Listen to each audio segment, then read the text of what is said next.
Perkenalkan, nama saya Evangeline Griselda Jovita Klawu, biasa dipanggil Gisela, saya dari kelas 10A. Berikut adalah soal agama. Bagaimana peran Roh Kudus dan Allah Tritunggal yang bisa kamu temukan dalam perayaan Paskah? Jadi teman-teman, dalam perayaan Paskah umat Katolik, peran Roh Kudus dan Allah Tritunggal itu sangat terasa dalam beberapa aspek penting yang mencerminkan karya keselamatan yang sempurna yang dilakukan oleh Tuhan. Berikut adalah penjelasan mengenai peran peran Allah Tritunggal, termasuk Roh Kudus dalam perayaan Paskah bagi umat Katolik. Yang pertama itu Allah Bapa. Dalam iman Katolik, Allah Bapa adalah sumber dari keselamatan. Perayaan Paskah dimulai dengan keyakinan bahwa Allah Bapa mengutus putranya, Yesus Kristus, untuk menebus dosa umat manusia melalui kematian dan kebangkitannya. Yang kedua itu Allah Bapa menggenapi janji keselamatannya dengan menyerahkan anaknya yang mati di kayu salib sebagai korban penebusan untuk dosa umat manusia. Kebangkitan Yesus dari kematian menunjukkan kemenangan Allah atas dosa dan maut, serta membuka jalan bagi kehidupan kekal bagi umatnya. Yang kedua itu Yesus Kristus, anak Allah. Yesus Kristus adalah pusat perayaan Paskah. Dalam tradisi Katolik, Paskah adalah perayaan kebangkitan Kristus yang mengalahkan kuasa dosa dan kematian. Melalui penderitaan dan kematiannya di salib, Yesus menembus umat manusia. Kebangkitannya adalah tanda kemenangan atas maut dan memberikan harapan hidup baru bagi orang percaya. Berikutnya, Yesus Kristus adalah akhir dan permulaan dari segala sesuatu. Dalam Paskah, umat Katolik merayakan karya penyelamatan yang telah dilakukan oleh Yesus sebagai bagian dari Allah Tritunggal. Yang ketiga itu Roh Kudus. Peran Roh Kudus sangat penting dalam perayaan Paskah, terutama setelah kebangkitan Yesus.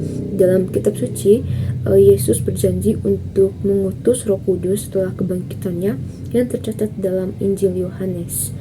Roh Kudus diutus oleh Allah Bapa dan Anak untuk menjadi penolong, penghibur, dan guru bagi umatnya.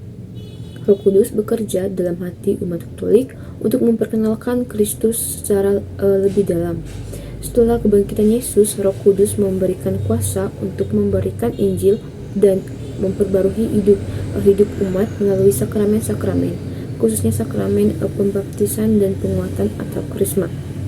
Dalam perayaan Paskah, umat Katolik mengenang dan merayakan bagaimana Roh Kudus itu terus bekerja dalam gereja, membimbing umat percaya untuk hidup sesuai dengan ajaran Kristus dan menguatkan iman mereka. Yang keempat itu kesatuan Allah Tritunggal. Dalam perayaan Paskah, umat Katolik itu merayakan keselamatan yang dilakukan oleh Allah Tritunggal.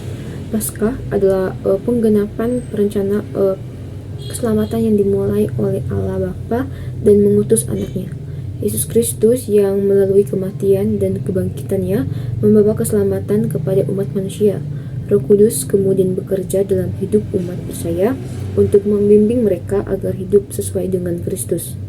Melalui Paskah, umat Katolik diingatkan akan hubungan yang erat antara tiga pribadi dalam Allah Tritunggal yang bersama-sama bekerja untuk keselamatan dunia. Yang kelima itu peran sakramen dalam Paskah.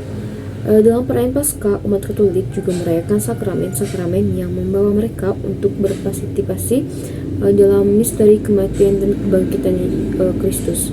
Sakramen pembaptisan adalah sakramen yang memperkenalkan umat pada kematian dan kebangkitan Kristus, di mana orang yang dibaptis ikut mati dan bangkit bersama Kristus. Ini adalah simbol dari hidup baru yang diberikan melalui Roh Kudus. Sakramen Ekaristi juga berperan penting dalam perayaan Paskah. Dalam misa Paskah, umat Katolik itu merayakan Ekaristi sebagai pengingat akan tubuh dan darah Kristus yang diberikan untuk keselamatan umat manusia. Ekaristi itu adalah perayaan iman yang mengingatkan umat akan pengorbanan Kristus yang merupakan wujud kasih Allah kepada umat manusia. Ya teman-teman, secara keseluruhan ini perayaan Paskah dalam tradisi Katolik menekankan keterlibatan penuh Allah Tritunggal, Bapa yang mengutus anaknya untuk mati dan bangkit demi keselamatan manusia, dan Roh Kudus yang menguatkan umat untuk hidup dalam terang kebangkitan Kristus.